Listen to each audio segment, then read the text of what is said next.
So I think what we'll do actually is before we do the Kahoot quiz, it'd be really great to kind of get any ideas from you in regards to questions you would like to ask our citizen researchers as young people living in Nottinghamshire, engaging with CAMHS and also other young people. So does anybody got any questions for our citizen researchers? Oh, there's a question in the chat, just to let you know. Oh yes, Owen, do you want to read the chats for us? What's come out of it? Yeah, sure. So someone called Luke Harrison has said, what kind of range of mental health do you help him? Oh, that's a really great question. So would anyone like to answer that from our side? So what are some of the topics we've spoken about to young people? I think one of the main things that's come from our workshops has been sort of social media impact and everything that comes from kind of just living in modern day society, you know. Not too long ago, if you went to school and you got bullied, you could come home and it'd be a safe space and you wouldn't have to deal with it until the next day. Whereas nowadays, you know, you go to school, you get bullied, you come home and you've got all the social media pressure and it's still constant person. So that's really been something we've kind of focused on, but as well as the negative aspect of that, but we've also looked at sort of the positive way of going around that. So how can we make social media a happier and like safer, like mentally safer place for people to be? We've also looked at like the family aspect, everything like that. So it's just everything sort of surrounding the young person, everything that's kind of important to young people nowadays, where they spend most of their time, where they get most of their influence on. So I don't think there's like one category where we focus solely on. We kind of just take a broad approach on everything. Does anybody else want to jump in on that? I mean, I was going to mention a lot of the stuff we work on. We definitely talk about different diagnoses and that kind of thing, but we also, I think, talk about kind of things like you say in modern life that can affect your mental health, and also pathways into getting help with other services and how young people access that. That's, I think, a lot of the work we do as well. Yeah, absolutely. Thank you, Andy. And I've just seen from Luke that he said, what age range do we work with? So for us in MH2K, we work with ages between 14 and 25 years old. And I think another important factor that we've played, and that this has been going on for a couple of years in regards to our campaign, is that we've been trying to tackle stigma in regards to mental health. So would anybody from MH2K like to talk a little bit about the posters we've developed and also the films?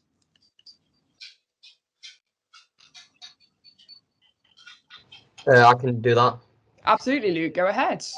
Yeah, so the stuff we've been kind of making is attempting to get rid of some generalizations about certain mental illnesses. So, for example, we talked about OCD a lot and getting rid of the stigma that it's to do with cleanliness, when it's not just about that, as well as talking about anxiety. And these were developed into films that we showed at our workshops. And I think we've distributed to CAMHS as well, but I can't remember if we did that or not. Yep. And then the leaflets were again an attempt to be subversive, kind of show mental health is not always what popular media and often what's just spun around by your parents and stuff is not always the correct thing, and that's what it aims to do, is to try and be subversive and bring mental health into a new light, a new discussion. Amazing, really well said, Luke. Fantastic. So yeah, we've done a lot of campaign work to kind of break that stigma, specifically around mental health conditions, which we felt were probably the most stigmatized, like Luke said, OCD, depression, anxiety, and eating disorders. So us as young people felt that those were four kind of mental health issues that were probably getting most kind of stigmatized within the media and also within schools and other settings as well with young people. So just looking in the chat, we've got a couple more questions, guys. So which professionals are involved in the team? So from an MH2K perspective, we are all of our young people, of course, citizen researchers, are all volunteers and don't have kind of specific training. But what we do in our group is that each meeting we do skills training to build up confidence and public speaking as well, and also teamwork. We do hold something called lag meetings, which is basically local advisory group meetings, and that's where we get an opportunity as MH2K to share our work with professionals around Nottingham and Nottinghamshire. So, for example, Saffron Bradshaw from CAMHS Community, a massive part of our group, and has a kind of direct input into our piece of work to kind of suggest ideas, and we're always open to that from a professional perspective. So they're directly not necessarily involved within the running of MH2K, but they do have like a creative input when we are deciding things like the campaigns, just to make sure that everything is accurate and is kind of making sense that we're doing this, and there's a real desire and a need for that particular project. So fantastic. Thank you. Another question is, are we community-based team, or do we go to schools, etc.? So we're a bit of both, really. So we do tend to go into majority of schools, colleges, and other community-based organisations. We do also, when COVID allows us to, we have held stalls in community settings. So we basically just go wherever young people are. And the most what we want to do is just to engage with them and just to get their ideas around mental health. Once we have got their ideas, the citizen researchers will review all the data for that, and they will come up with their recommendations. And those recommendations then feed into the plans moving forward, whether that be recommendations for CAMHS, Nottingham City and County Council, other people that are working in the community, so that they're aware of, one, what the issues are, and also what their best solutions are to overcome and address some of those most important issues that are being faced with young people in regards to mental health. Hi, Olivia, good to see you. Hi. Has anybody else got any other questions for us? I think my my Kahoot is now working after a little bit of a glitch. Oh, lovely. So, guys, we've got a question from Luke again. So he says that I want to become a clinical psychologist for mental health. So would this be my desired department to join in the future? What do you guys think? I think it's a great start doing MH2K. So this is similar to how I got into MH2K, because I did this for work experience as part of my A-level psychology course. So doing MH2K will help you get experience working with young people, if that's what you want to do, as well as dealing with a lot of the organisations you'll have to deal with if you want to become a clinical psychologist. You may even be able to make your network contacts to have more advice when you do decide to follow this career path. Yeah, absolutely. Thanks, Lou. What about anybody else? Andy, Olivia? I mean, so I guess my perspective on it is I've always wanted to work in mental health, but personally, I also have quite severe mental and physical health issues. So I found that MH2K has been quite good to kind of boost confidence and also get that support that I need in order to then pursue those things. And again, you're also getting some really good experience. And I guess it looks good on your CV. It's also fun as well. So it's I guess, something to definitely look at. Absolutely. Olivia, you've been on the project since it started. So have you got any input into this? Thank you, Andy, as well. I mean it's a great project. Like Gabby said, I've been on it since it started. And at the beginning, I did want to go into like the more psychology route. I've just completed a degree in it, but now I'm more into like the just there's so many wide areas that we cover and so many different people that we're in contact with. I think that's given me a lot more of like a broader appreciation of the entirety of the mental health service. So definitely, if you want to be a clinical psychologist, like you get to meet everyone. We work closely with CAMHS and getting to know those guys, and they're all super friendly and nice. So yeah, I would definitely say if you want to come join our little team, I would definitely recommend it. Oh, I can't say that's why we have people like citizen researchers and these amazing people, because I can't say that any better. So thank you both so much. So we got another question. So do you conduct empirical research to explore the useful ways to support victims of bullying or prevent bullying? So what do you guys think? Have we done a bit of research about that, or is there anything what we could potentially do in the future? I can take this one. Yes, If that's go okay. for it. Yeah, we have done. We've not done like large scale surveys or questionnaires. We've mainly just been going into schools and colleges and talking to people. Not much of that has specifically focused on bullying, because that wasn't part of our recommendations going forward. But that's not to say that it wasn't talked about, because obviously it does have a huge impact on people's mental health. So we have spoken to people about it. It has come up in meetings. But I feel like that's something that we want to do more of going forward, rather than something we've already done, if that's okay. Perfect. I think that's a really great answer. Like Olivia said, that we have touched upon it within our own research, but not specifically asked that question kind of directly to young people. But it always does come up in our research, especially when we was talking about the stigma of mental health.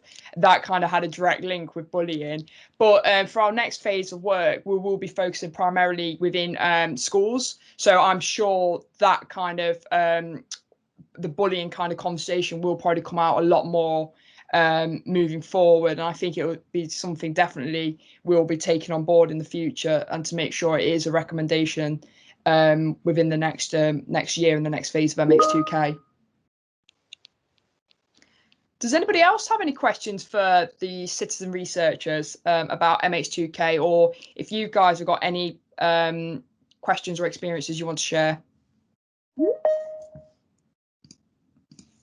So I think we've just got someone typing in the chat, and we'll wait for that. And I think everything seems to be working on my end now. Fantastic. Anybody else got any questions?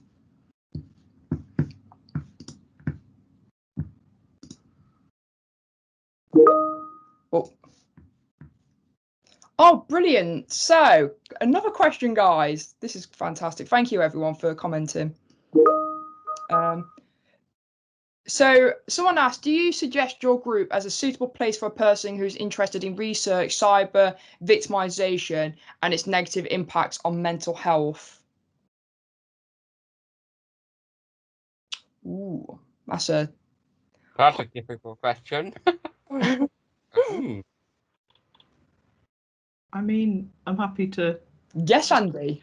It won't be the most in-depth answer, but I guess I'd say I think we've touched in a lot of different ways on the impacts of that kind of thing, and like surrounding issues regarding technology and young people and mental health. And I think it always seems with me when I'm working with MH2K that there's kind of room to kind of build on things that you're most interested in. And again, we have recommendations that come out, I think it's every year, if I'm correct, that target specific parts of young people's mental health. And that's influenced as well by citizen researchers and their opinions on different subjects. So I guess that's my contribution.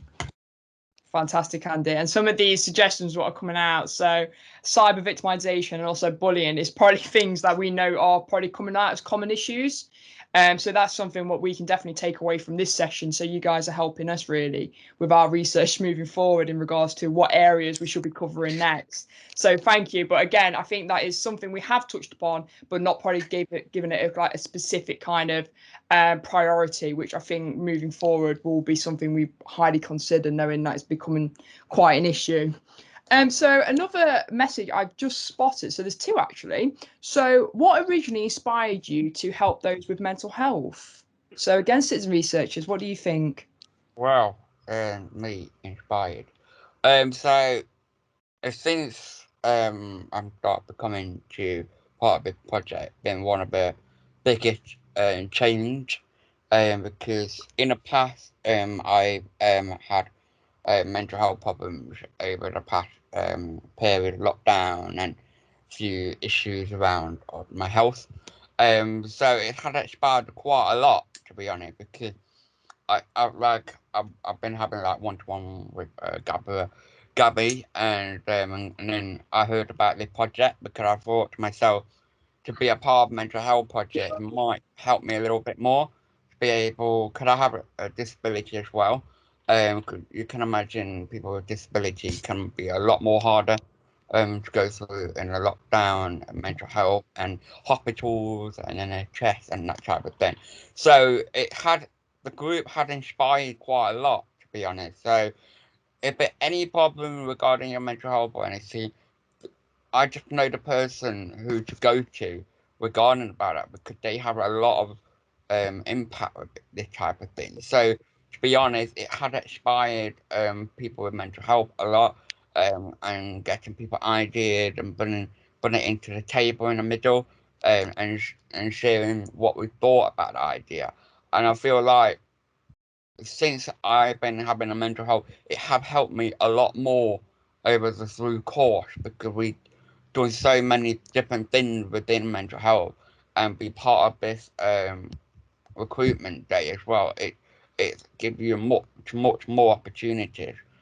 So I think it's really something that everyone should take part in, and you will get a lot of opportunity, a lot of experience with your CV as well, and it will inspire you, and it will help your mental health. Oh, amazing. Really well said, Owen. That's fantastic. Thank you so much for sharing your own kind of personal struggles with mental health, because like I say, we all at one stage or another will have it. So thank you so much for sharing that. Would anybody else like to come in on Luke's question about what originally inspired you to help those with mental health? I mean, I'm Yes. happy to. Go for Andy. Yeah, sure. So I started with my mental health issues at around 12. And I've kind of been in and out of lots of different services and had some not so great experiences and some good experiences in different places with different professionals. I, at one point, was in an inpatient ward, and you kind of, while you're in a low place yourself, you get to see a lot of how other people interact with mental health professionals. And it was something that at that point, after my discharge, kind of inspired me to go forward and work with different services to try and improve how they work. So I was involved with CAMHS volunteering. So within the service that I was receiving my help, and I did some involvement, and then their volunteering where you have to do training. And I was introduced to Gabby by Saffron Bradshaw, who's the peer support worker with CAMHS. And I guess the reason that I was like this kind of, sorry, 1 second. The reason this kind of came to be for me is kind of assisting other young people who have been through similar things using my own experiences, and also in a way making good on those things that I've been through that I can now use in a positive light to help others, help services. I've been involved with some meetings, and it's really great to talk to people who actually have a hand in managing those different services, and then occasionally like seeing that change come to be as well while you're working with them, which is great in itself. Oh, fantastic. Thank you, Andy, for sharing. Would anybody else like to come on that question? Yeah, I can. Yes, go, Lydia.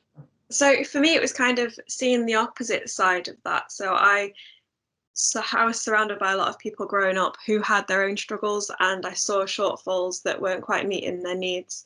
And I kind of just wanted to be involved, a lot like Andy said, be involved in helping those changes come about and improve services. And I feel like what we do is the first step in that. We find out where other shortfalls are, and we find out ways of trying to, we suggest ways of trying to sort those out and make it a better place for everyone, which is, it's kind of our little mission in changing the world, and one step at a time. Yeah. Amazing. Thanks, Lydia. I think we got some really great conversations from that. So I've just spotted one more question, and then we'll head over to our Kahoot quiz. So how do you get started on being on the team.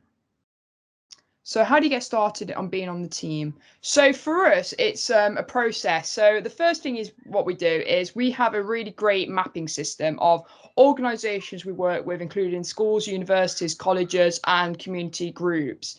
So our first place is we start with them just to say that we've got this really cool opportunity and we want to engage with young people aged 14 to 25 that are living in Nottingham or Nottinghamshire. Once we do get applications come through, we then start a telephone interview as the next kind of process.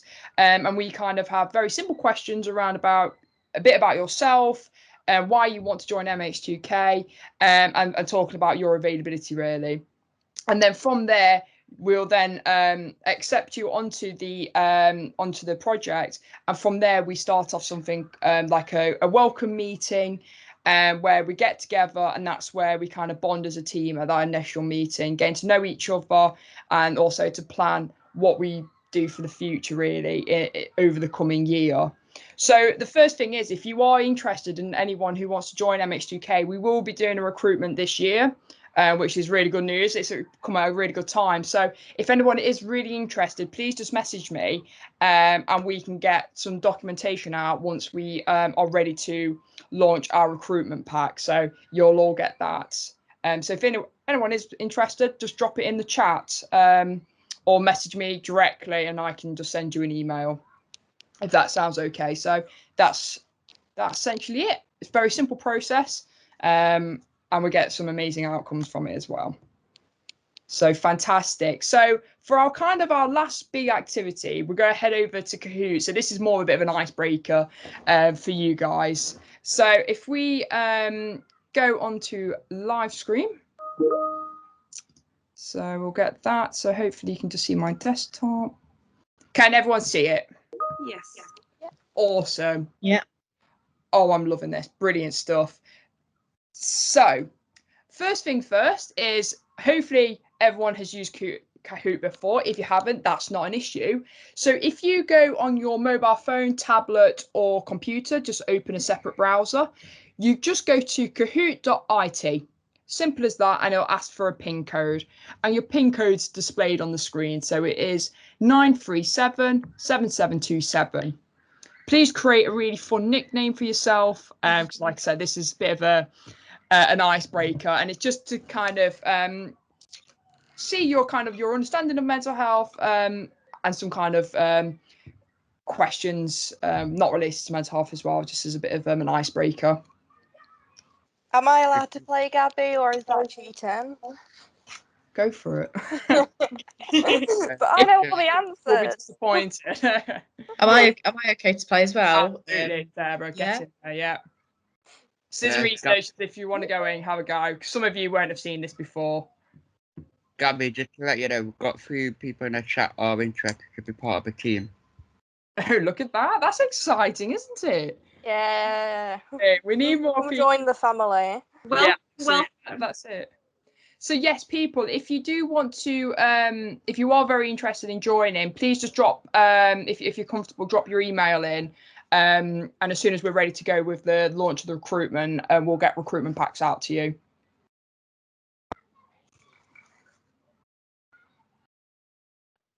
Grange.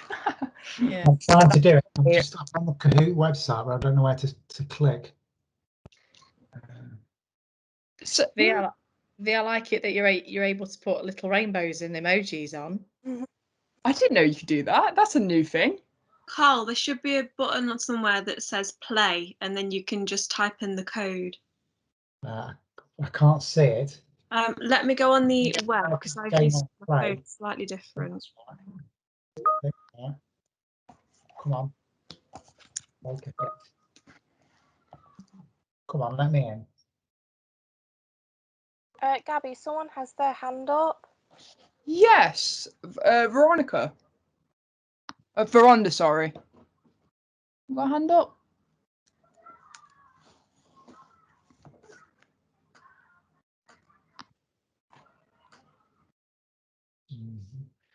No, it's not worked, but I don't want to hold you up, so just carry on. I'll just observe. What you can do, Carl, if you've got the meeting chat up, you can just pop your answer in there and we'll still count it. Perfect. Yeah. We'll give everyone a couple of minutes because I know that we're ahead of time anyway. So yeah, please feel free. I love who's ever called themselves Orange Head. That's ace. I really want to play. Can I play? Of course you can, Gabby. Come see Yeah. if you can beat me. Well, that's confidence speaking right there. So we'll just give everyone a couple of minutes while I log on because I haven't seen this. So I'll see if I've got any good knowledge of this. And the game pin is 937. We'll get started in a couple. Oh, we've got another person. Oh, it's Lucy. Lucy. Hi, Lucy. It's Gabby. Hope you're okay. We're just doing a Kahoot quiz. So if you want to log on, that will be really cool.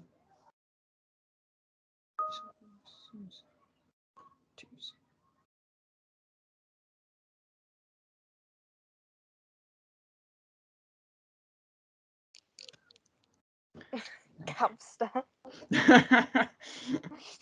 I just realised when you said it right, it sounds like you're saying hamster. So we'll just give it one more minute, and then having difficulties joined for the intros and couldn't join the workshop. Okay, so if you a bit like Carl, if you just want to drop your reply in the chat, I'll make sure it still counts. Okay. There's also, I know that if you're having general difficulties with the sessions, there's a virtual help desk as well, which is detailed on the program, right? It is, yes. Sure. Andy was listening. Fantastic. Thanks, Andy. Okay, guys, I think we'll better get started because I think everyone's eagerly waiting for this. Okay. Okay, exciting times. Suspense. Ah. Oh, multi-select. How many people worldwide reporting a mental health problem? Oh, let me just.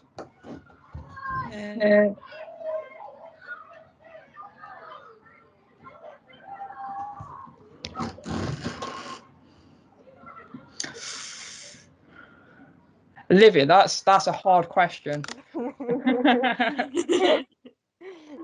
Is it? Oh. So 792 million people. That's crazy. I think it's important to say as well that it is definitely going to be higher than that. That's only reported. Obviously, there's going to be millions more that just go undiagnosed, unreported. So it's probably likely over 1 billion. That's crazy. No, it just kind of brings the realization, doesn't it? Mm-hmm. So Olivia, check you out. So 1/3 of the general population believe that those with mental health conditions are like to be unemployed, like to be violent, like to single, like to be fit. Oh, okay.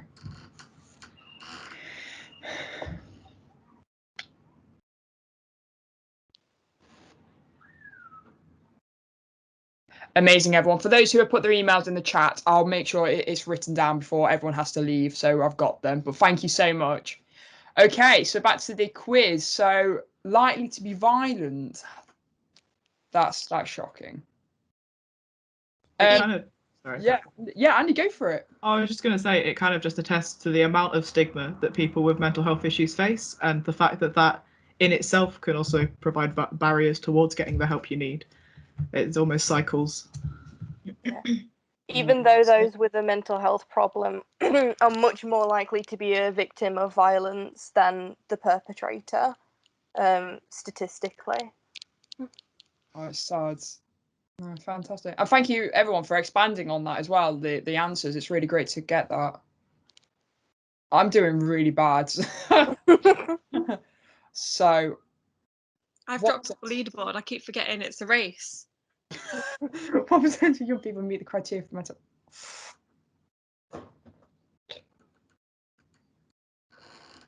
I'm doing the same, Lydia. I'm thinking about it so long, and I'm like, people have probably already submitted. Yeah, it's completely dropped off the leaderboard now. 3.14% we've got said in the chat. Oh. Oh. I got that wrong. I might be slow, but I got it right.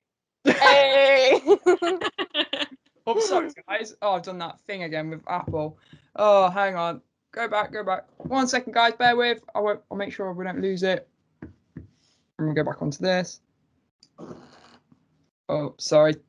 It's because I got overly excited with the. Oh, you don't want that one up. That's for another activity.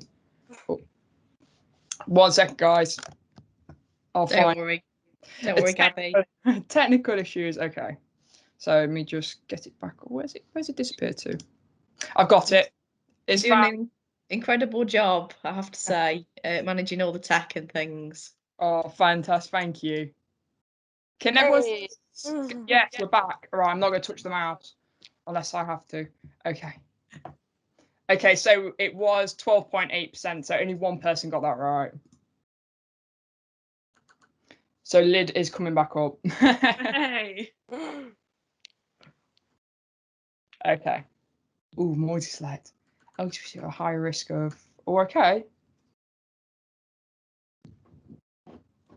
And you can pick more than one answer for this one.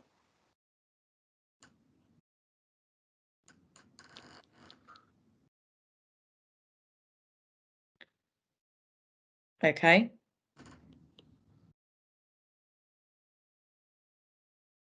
Oh. Oh. So was it all of them, Lydia? I'm sorry, Olivia. Yes. US. Wow. And that's only the ones I could fit on. There's others, so like BPD and schizophrenia and things like that. Yeah. Carl got them all right. I'm not even on the leaderboard. That's sad. So, Olivia, people who wish to fish change gender require medical diagnosis.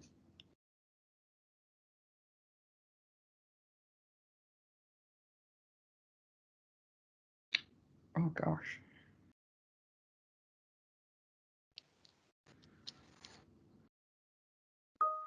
So, Carl's put false. I'm hoping that's right as well. Yeah. We can have a little bit of faith in humanity. No, you can't. Would I be able to chime in on this one? Yes, Of course you can do. absolutely. So I am transgender, and the kind of the almost process surrounding transitioning. There are a lot of things that you can do without a medical diagnosis, but I think, like you say, all of the time, pretty much, if you want to, for example, change your gender marker on your passport, you need a letter from a doctor, and usually you will need to be diagnosed beforehand. If you want to start hormones, you have to seek a diagnosis and then assistance from an endocrinologist. If you want a gender recognition certificate, you actually need 2 letters. And the barriers between someone transitioning in any way other than socially, so the way they look, the way they dress, the pronouns they use or their name, are really high. And I think that also impacts the mental health of people who are transgender because it's such a lengthy and sometimes quite difficult process. That's, yeah, I didn't know that, I'll be honest. That's so for Andy, for you, what would change that for you? What would it be? I think a lot of the time there's quite a strict view on what would make someone transgender, but really some of that isn't always supported by science. I think some people still believe that there are distinct differences within the brains of male and female people, and that people who are non-binary must have a brain that's somewhere in between. That isn't true. All you really need to, for example, get a diagnosis is to prove that there's no way it could be caused by, for example, like a disorder that involves psychosis. But I think something that would really improve that is, I guess, awareness for one, but also a lot of the systems you have to go through for example, accessing hormones or a gender recognition certificate is overly lengthy. And something, again, medically, I've been on a waiting list for an NHS gender identity clinic for over 3 years. And I still haven't had an initial appointment, so I had to go private. And again, that's putting more and more barriers in the way of people who a lot of the time don't have the resources to go elsewhere. for example, it's expensive to go private, and I'm very lucky I could do it. Like I know a lot of people who can't, and it again really impacts their mental health. So I think, to answer your question, Gabby, awareness, I think some changes in policy governmentally, and also possibly more resources to the NHS and similar services within the NHS. Fantastic. Thank you, Andy, for sharing as well. Really appreciate it. And I think it's given so much context to that question. So thank you. Yeah, thanks for sharing, Andy. Amazing. You guys are smashing this. Really great. Okay. Oh, this is going to say, I'm going to say Sia's probably winning because Olivia created this. So Sia's winning. So well done. He's taking your crown, V. Sorry. Oh no. Employees are due to.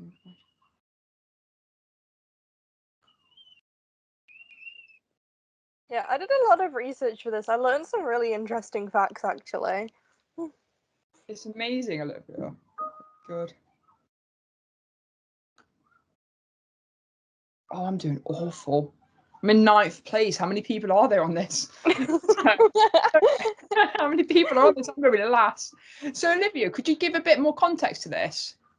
Yeah, so I was looking specifically at equality, and part of that is encompassed is the fact that employers do have a duty of care that surrounds physical and mental health. So if a employee has a physical or mental disability that is impacting their ability to work, then the employer must, and it's the law, they have to make accommodations to make sure that they are not at a disadvantage because of their physical or mental health condition. So I did some very scientific research, and I spoke to my mom, and I said, is there any examples of that you could give me? Because my mum works in an office as part of the NHS. And she said that if someone's got a mental health condition, they can offer them counselling on work time. They can get, well, it depends on like the person and what accommodations they may need. But yeah, that's a good thing anyway. So the people do have a duty of care, which is great. That's amazing. To make a happy workforce is like a good workforce, and all Yeah. that. That's great. Brilliant. Thanks, Olivia. And we know that workforces that are really diverse work really, really well as well. When we all learn from one another. So, yeah, the more diverse the workforce, the better. Brilliant. So Luce just asked a question. He said, "What about during work time?" I'm not quite sure what you mean. Yeah, do you want to expand, Luke? So, like people who suffer from depression, would they get time more frequently to themselves?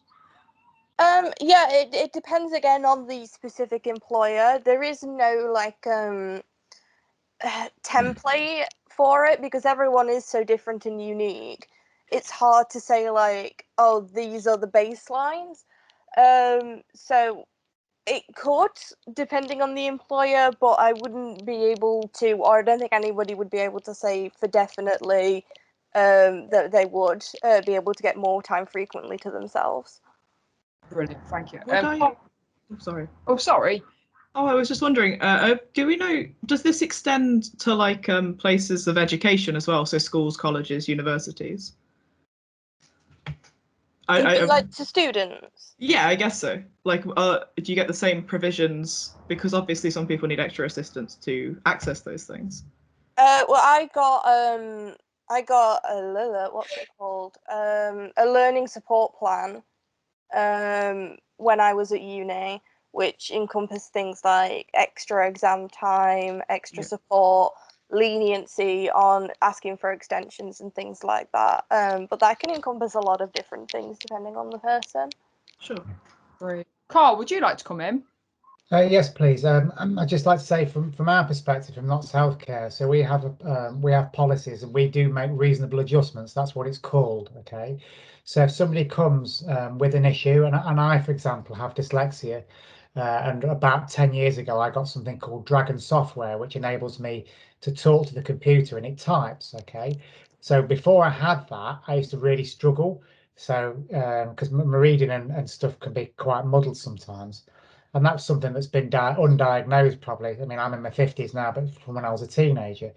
So it's about looking at the whole person as an individual. And Sarah's absolutely right. You know, the more diverse people we have in the workforce, the more important it is, because then we're able to then reach out to the diversity of the patients that we serve. And of course, everybody's an individual, and I really stand for that completely, because there's only one of me and there's only one of you, and like, you know, everybody is unique. But if you have everybody that's just, you know, a typical person, then they have a bit of a blinker, okay, in terms of knowing how everybody else is. But, you know, it is the case that we do support people. So it could be somebody that has musculoskeletal stuff, you know, to do with their back, or they may have a special chair or a special desk, you know, something that helps them. Yes, you know, where people have, you know, mental health or emotional difficulties and stuff, then there's staff counselling, and that, you know, would generally be within work hours and stuff like that. And we also make adjustments around families. So, you know, people who may have to pick their kids up at a certain time or drop them off and stuff, we try to accommodate. Of course, we have to think about the service delivery as well, but it is a conversation and it is a negotiation. And I think that this is much more inclusive, because, I mean, if you can show me what a perfect person looks like, who can just do everything that you want them to do just like that, then I'd like to meet them, because I think that we all have challenges in our life, and no matter how small or how large they are. And it's important that employers recognise that, and they recognise the strengths in people, because it is the case that some people, you know, are really brilliant at one thing, and it's just, if you can find that thing, if you can be channeled and supported to do that thing, then you can fly, you know. So I won't say anymore because I can just talk for hours, but I just wanted to say the thing about reasonable adjustments is a real thing for our trust. And that's really positive for those who are potentially looking at getting into the trust as a career, that there are those kind of adjustments available. So that's amazing. So thank you so much, Carl, for sharing. That's great. Amazing. So we'll head back over to our quiz, guys. So let's see if I can move from the bottom. So when was the Equality Act put in place? I should know this. I did human rights. I should know this. I feel like we're putting you on the spot a bit, Gabby. If I get it wrong, I'm just going to rip my degree up. No pressure, Gabby. Yes! So yes, it was in 2010. Oh, I'm still in 9th place, so it wasn't really worth it. Really well. And it's amazing that everybody else knew it was 2010 as well. Brilliant. Fantastic. So Sia's still in the lead. Oh, no, I don't like the multi-select. Okay. Pressure's on for our CAMHS people. So what can CAMHS help you with? Oh, okay.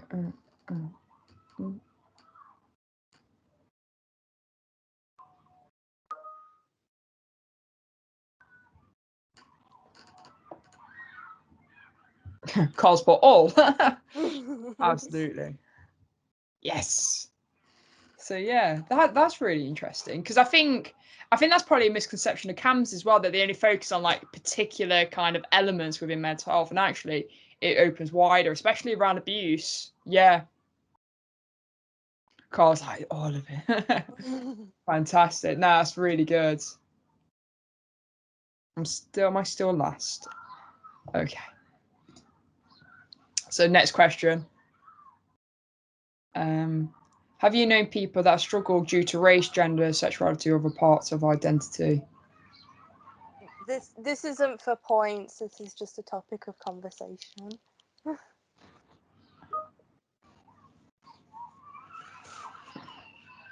Yeah, Carl's put yes.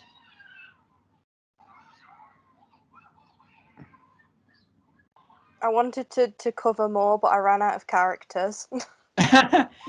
No problem, Olivia. So would anybody be happy to kind of share, because it looks like most of us have put yes. Would anybody like to share and open up a little bit about that? I think for oh, sorry, Lucy, yes. Hi. Every time I tried to join the call, it kept kicking me out, so I've only just had a chance to join. So kind of what I would like to say on it is that there's a lot of like issues surrounding like maybe LGBT people or people that don't fit within the general norms of society. So like whether you're from an ethnic background or traveller background or anything that doesn't fit the typical white British stereotype, I guess, people seem to think that they don't struggle.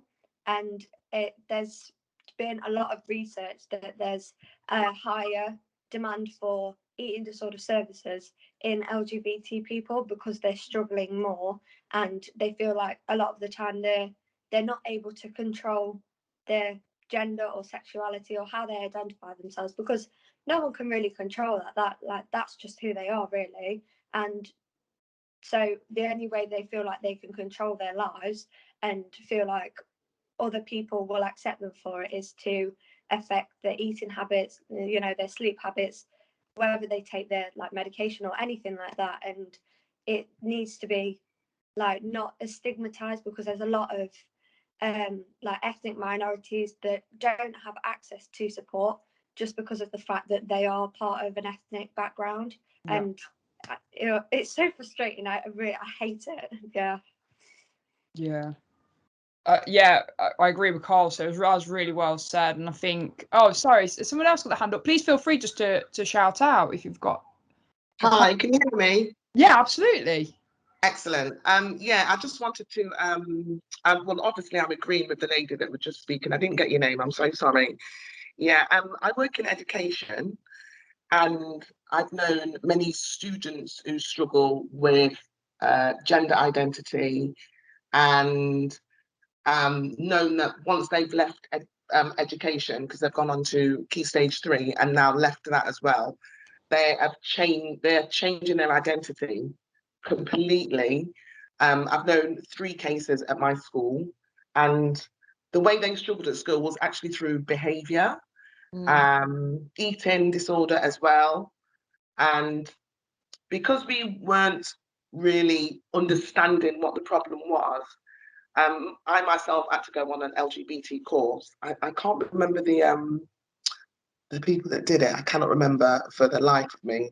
But I went on a course and had to do a session, a staff meeting session to all staff to make them understand what types of difficulties the children go through.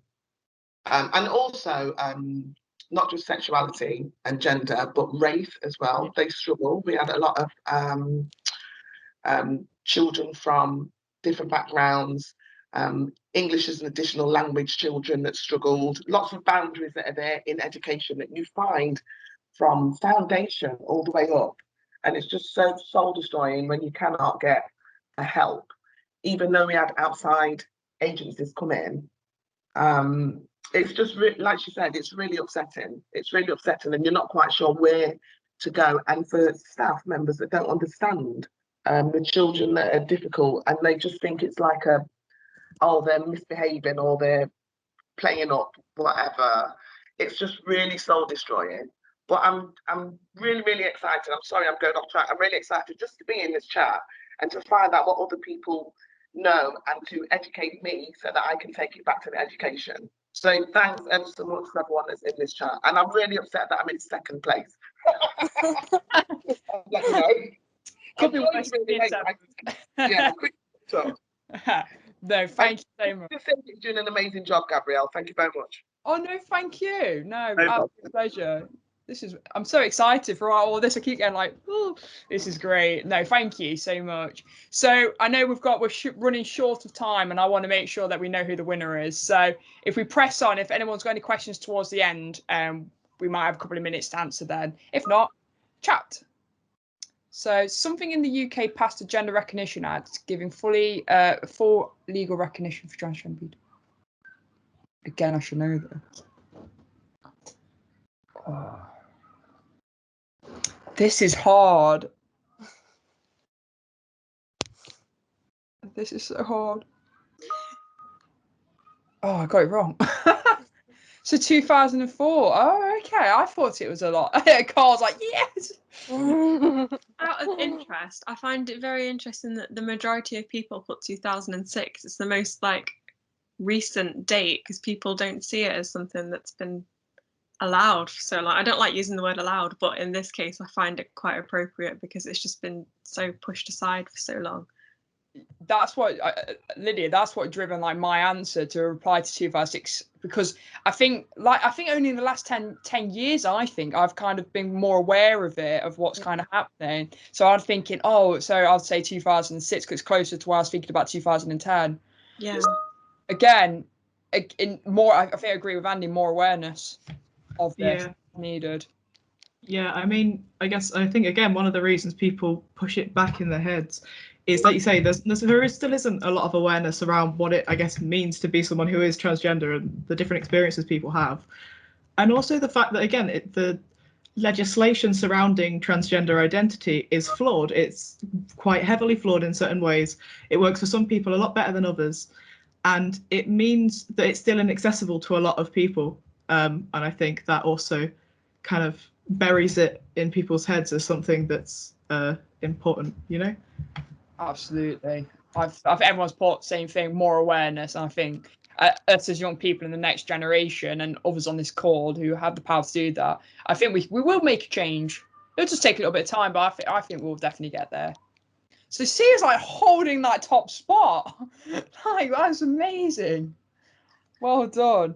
Putting everybody else to shame. Oh, again, CAMHS people. What is the process for a CAMHS referral?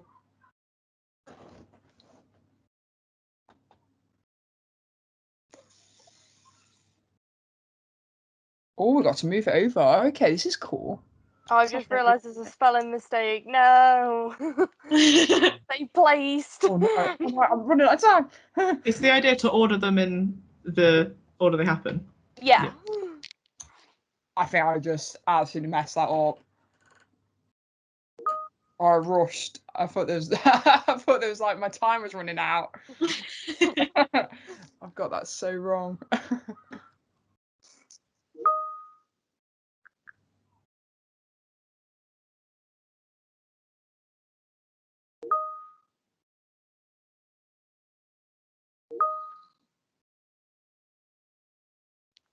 So Cos put blue, green, red, and gold. Okay. Oh, I got it wrong again. Gabby. So bad. I was okay. Gabby, how have you managed to share two screens at the same time? I don't know. No, leave it alone. Let me just go back. I don't know. It's been like it's like changed automatically. I didn't actually press anything. Can everyone still see the Kahoot quiz? Kind of. Right. Yeah. I think we'll just carry on. We've only got a couple more questions. So, because I think we've just got. Oh, I've done that thing again. Okay. Right. So I'm like now. Okay, can everyone see it again? Yeah. Let's do it. Okay. There you go, I can see it. It's because of the time pressures. I literally just got like saying 5 minutes till we get kicked out. So, a poll. Okay. Really well done, guys. Are you happy with cameras current hand? Ooh. Also, again, this is just opinions. This is no right or wrong answer. It's a good question, Vay. It's a good question. Thanks. And one that we like to know about.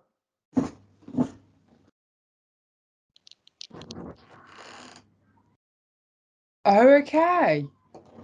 So it's really good the percentage to come up. So 50% said yes, 13 said no, and 38 said not sure. Would anybody quickly like just to expand? It's completely up to you if you want to reply back. I put yes for the sole purpose of the fact that whilst a lot of improvements can be made, they are doing a good job and they are looking at ways to make those improvements. So it's not perfect, but nothing is perfect, and they are trying to, they're working hard to make things better. So I'm sticking with my answer of yes. Yeah, that's fine. Great. Oh, so yes, I know I've got a couple more questions in the chat box, but if we get the quiz done, and then we should have a bit of time at the end. If that's okay with everyone. Blank in blank adults in the UK have common mental health problems with one in what? I can't see the Kahoot questions. Can everyone else? You can click on it and then it goes bigger. I can. Oh, dear. Oh no, I've got rid of it again. Sorry. No, Gabby. I know. Oh, it's because I've got two screens on and it keeps bouncing between them. Can everyone see it now? Yeah. Yeah. Yep, we're okay. We've still got plenty. We've got 31 seconds. We're fine. Okay. So one.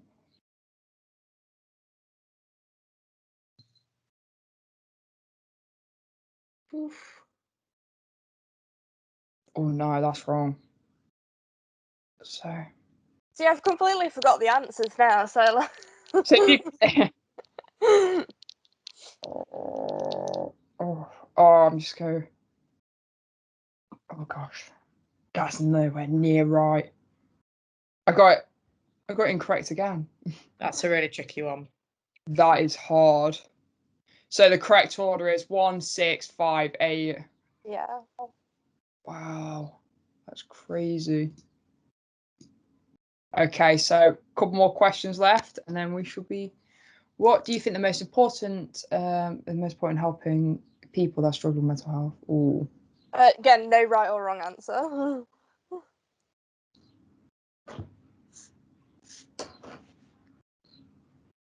Oh, I pressed the wrong one. I went to click them all and realised it wasn't a multiple choice. That's what I did. I think everyone else has social support. Yeah, that's fantastic. And then we'll go on to our last one, and I think Sia's just took it anyway. Final question: what is the best ice cream flavour for a hot sunny day? I'm not in the quiz, so I'd just like to say any and all. I am too warm. Good answer. And people, yeah. If anyone puts chocolate, I'm going to banish them. You don't like chocolate ice cream? No. Oh. I don't either, to be fair, Gab. I don't like anything that's chocolate flavoured that isn't chocolate. It tastes wrong. I'm the exact same. If it's not Cadbury's, I'm not really bothered. Okay, so for round, so we have Lydia. Well done. Yay! Olivia is the second, and I'm going to say Sia. Yay! Amazing, everyone. Fantastic. Well done. I can now not share this and it becomes a hassle. Okay. Would anybody, so before we get kicked out officially, does anybody have any final questions for us before we go to the marketplaces? There was one in the chat saying, could you kindly answer the referral question? What was the referral question again? Yes, if you could just elaborate on that, that'd be really cool. Hello. Yeah. Hi. Yeah. So there was a question in the Kahoot quiz regarding the CAMHS referral order. So I just missed that answer. So I just wanted to know which order it was. Olivia, can you say what the referral order was, the list? Yeah, so it starts with a GP or a self-referral. From there, it's the wait list, which is, I think, the bane of a lot of people's existence. Then it is the initial assessment with the meeting and a plan going forward, and then there is the treatment intervention, which could be inpatient counselling. It could be a lot of different things depending on the individual, and that's kind of like the typical timeline of how it goes. Thank you so much, Olivia. Sounds like you're having a party there. I think we should all join. Sounds great. Amazing. So I just wanted to say before we get kicked out officially, just a massive thank you for everyone for partaking in the quiz and also asking some amazing questions for our citizen researchers and for me as well. So thank you all so much, and I hope you enjoy the rest of the morning session. Oh, that's a cool little animation, isn't it? That's amazing. So I don't know if we get kicked out and then we go into cyberspace or we leave and just click on whatever marketplaces. I think we'll have to leave. All right. Yep. So for those, so if MH2K could just stick around for a couple of minutes, Everybody else, if you want to head to the marketplaces, please feel free. But thank you so much. Thanks, guys. Thank you. Thanks, everyone. Bye. Thanks. See ya. Thank you, guys. Bye. Bye. Bye. Thanks, Carl. Bye-bye. Gabby, Yes. it's Sarah. I just wondered when kind of the public's gone, I just wondered if we could have a picture of MH2K just at the recruitment fair that I could put on Twitter and tweet if possible. Yeah, of course you can. Yeah. So if anyone wants to put the cameras on from MH2K, if you want to, it's completely up to you. I feel like it'd be a bit awkward if we're not around. It's just like I wish we were in person. I wish.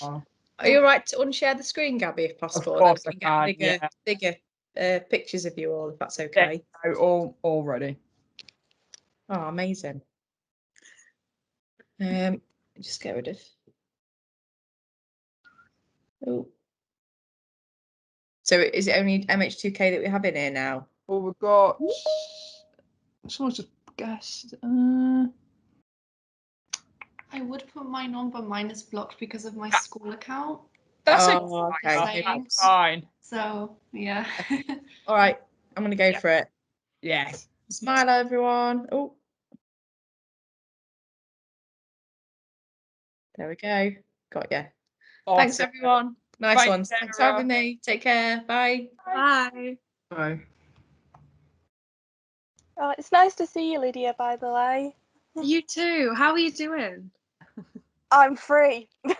Oh, I'm jealous. I'm at home, eating all the food, chilling on the garden, Living got life. my dog. Good for you. You enjoyed it. It's well deserved. Oh, that reminds me, Gabby, I need to go a little bit early. I need to take Tilda back to the vets with my mum. Yeah, But I'll be back for the award ceremony. Lovely. Whenever, Olivia. Cool. So I basically got you here quickly because I know there's some confusion with like links and stuff, and I'm like texting you really quickly.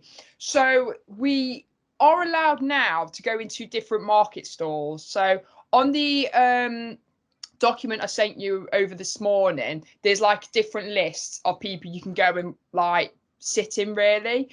So if people do want to ask us questions, I did do like a Mentimeter, but I think we might not need that. So it could just be that you ask questions like, what do you think makes a good CAMHS worker?